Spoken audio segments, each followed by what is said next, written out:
Primaries come to Idaho. CBS 2's Erica Lee is at the live desk with what to expect at the polls tomorrow.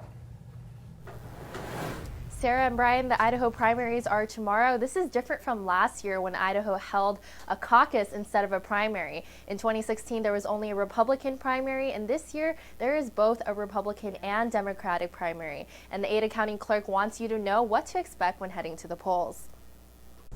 One of the things I think voters should be prepared for tomorrow is this is a partisan election and a partisan nomination process. So when voters get to the polls, they're going to be asked to make a choice. It'll first be based on what their party affiliation is. So voters should be prepared for that.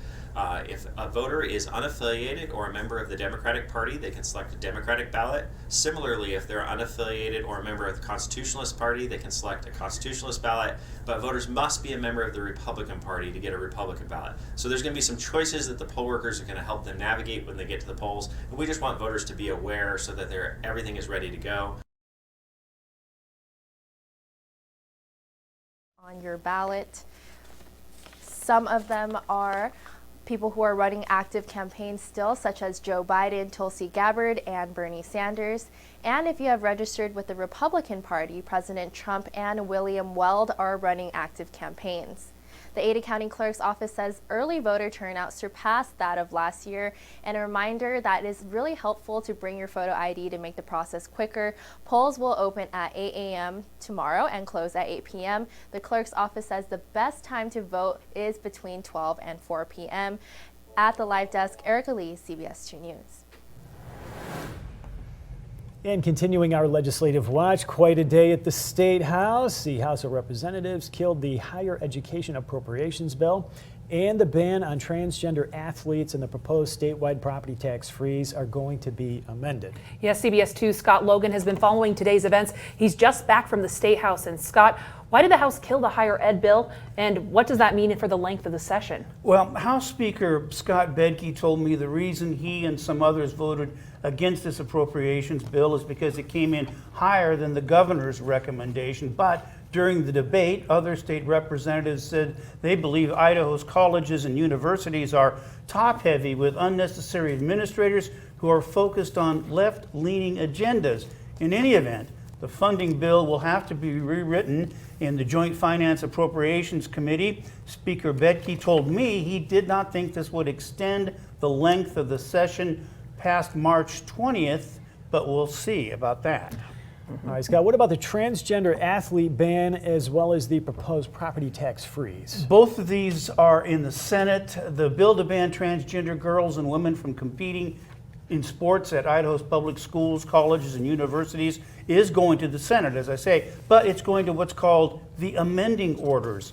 Members of the Senate State Affairs Committee want the bill reworked to eliminate intrusive physical exams girls would face under the current bill.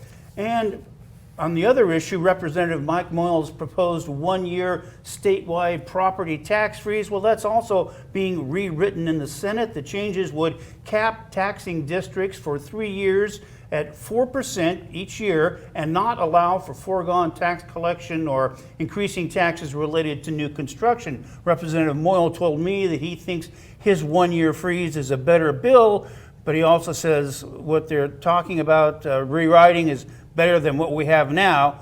But also remember, this is all a work in progress, and we'll have to wait and to see what the final product looks like. Over 2,000 points.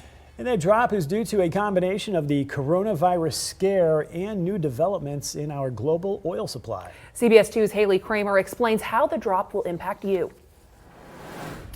Brian Wiley, financial advisor and host of Real Money Pros on 670 KBOI, tells me he's only seen what happened today a few times over the past 20 years of his career. September 11th, 2001, 2008, and today. What we saw this morning was pretty rare. All trading was halted after the S&P 500 saw a 7% drop in just 4 minutes, triggering a circuit breaker, which is meant to stop the fall. It was a shorter run. Today's was very quick. It happened right out of the gate. The last time I had seen numbers like this was in September of 2001. Brian Wiley points to a few things impacting the market. To start, he says we're 9 years into a very strong market, but a clear influencer. We have the coronavirus news, which is causing somewhat of a mania in the markets. People are selling out because they're taking their profits. And with this, yes, global economic disruptions, it's inevitable. He says the virus itself is easy to predict. It'll go away during the summer. We're going to figure out some way to treat it. We'll be able to contain it. We'll know better what the impacts are here in the United States and the rest of the world about 3 months from now or so.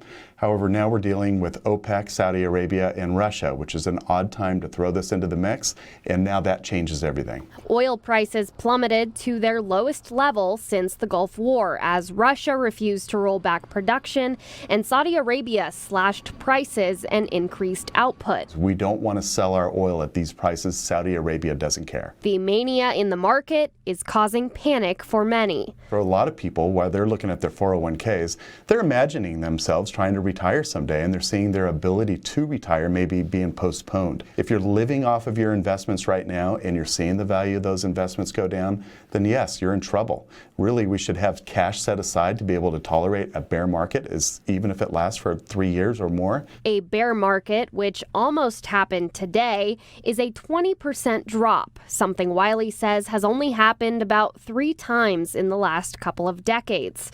And each time, the market recovered by at least 32% on average the year following the bear market. So basically, don't panic. Yeah, don't panic. I mean, for real. Emotions in investing, like I said, is not a good mixture. We want to be strategic about this. We want to understand that the markets are bound to do this. It's like a good dance. No good dance doesn't have a couple steps forward and 1 step back.